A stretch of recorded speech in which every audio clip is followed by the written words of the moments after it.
पाणी आलं होतं, तुम्हाला याची कल्पना होती का? घरात लहान लहान मुलं होती, माहितीच नाही आम्हाला. पाणी आलेलं खूप आमच्यावली नुकसान झाली, धान्य वगैरे सगळं भिजून गेले, काहीच बाकी राहिलं नाही.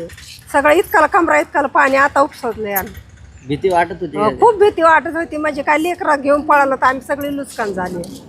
परत जर पाणी सोडलं तर अशी शक्यता उद्भवू शकते.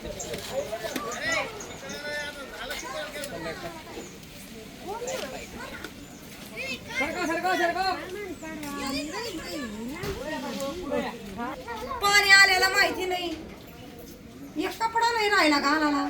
झोपेतून उठलं तर अचानकच नदीला पाणी आले.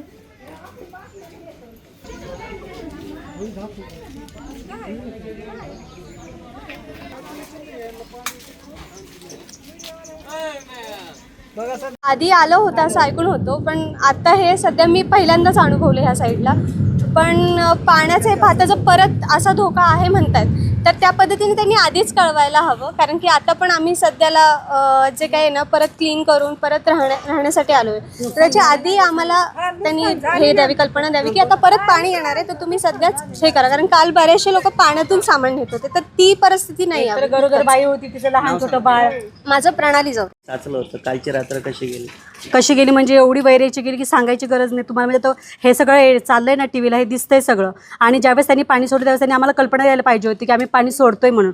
कारण आमचे पण लहान लहान मुलं आहेत, आम्ही कुठे घेऊन जायचं? आमचं खाण्यापिण्याची वस्तू सगळ्या खराब झाल्या. म्हणजे सगळं पुस्तकं, लेकरांचं शिक्षण, पाण्याचे सगळे पुस्तकं खराब झाले.